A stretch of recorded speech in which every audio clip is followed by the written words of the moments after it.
Hi you guys, even though I'm not there today, I wanted to do a video for you guys on the area of a triangle. So excuse my voice, you already know that I'm a little sick, but I'm going to talk to you today about the area of a triangle, to be more specific, a non-right triangle. Alright, so how do we find the area of a non-right triangle? Well, let's go back to how we find the area of a regular triangle. You guys should have learned from geometry or even before geometry that the area of a triangle is 1/2 base times height. By the way, you might have also learned it as base times height divided by 2, same thing. Okay, well in this case, I see my height. My base is actually this side A.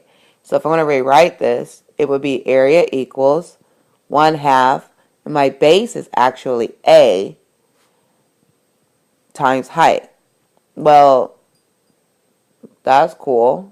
But how do I find out what height is? Well, now that we know about trig, we should be able to find out what our height is. When I say using trig, I can use what I know about the sides, like opposite, hypotenuse, and adjacent, um, in order to find the height of my triangle. So if I use angle C right here, let's say I do know what angle C is, I would be able to find out how high my triangle is or what H is by using sine. So sine of C would equal opposite over hypotenuse. In this case, my opposite is H and my hypotenuse is B.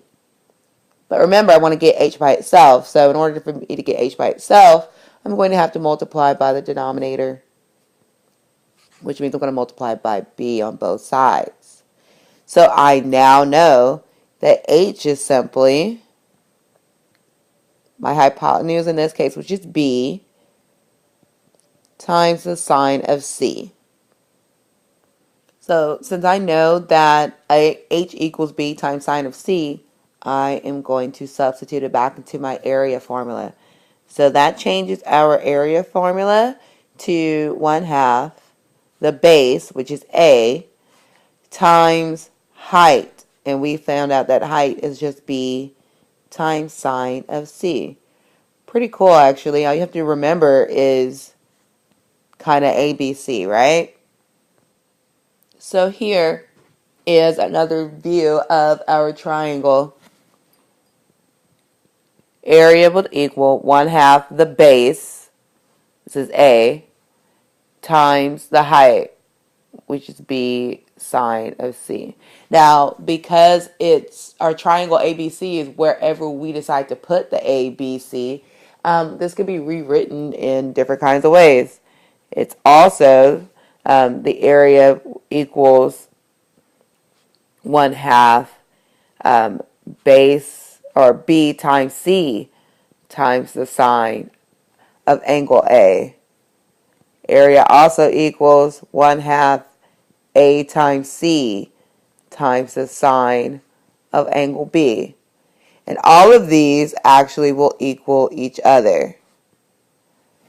So that's pretty cool. So anytime that you have a case where you have side, angle, side, you just take 1/2, multiply the two sides together, and take the sine of your angle. So let's do an example.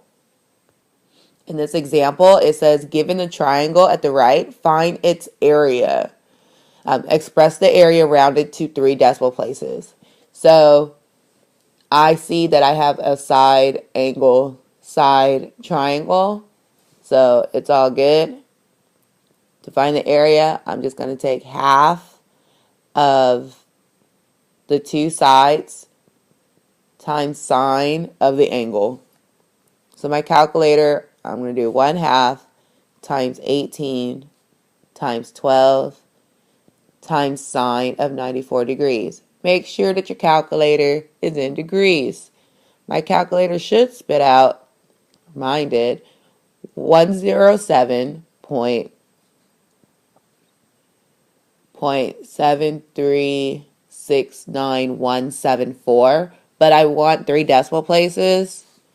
So since I want it to end here, I have to look there to see if I'm going to bump that 6 up or leave it at 6. And since this is a 9, I'm going to bump that 6 up. So my answer would be 107.737. And that's the answer. All right, so in this example, I need to find the area. I didn't finish the question. We need to find the area. There we go. And it's more than one triangle. It's 2 triangles, right? I need to find the area of this triangle and then multiply it by 2 because I have the same exact triangle here. It's a parallelogram. It's 2 triangles stacked on each other. So they're going to have the same exact area. I'm going to find the area of one triangle and just double it up. So finding the area of the first triangle, I notice that I have a side angle side. So I'm going to be able to use area equals 1/2 of, I guess in this case, it would be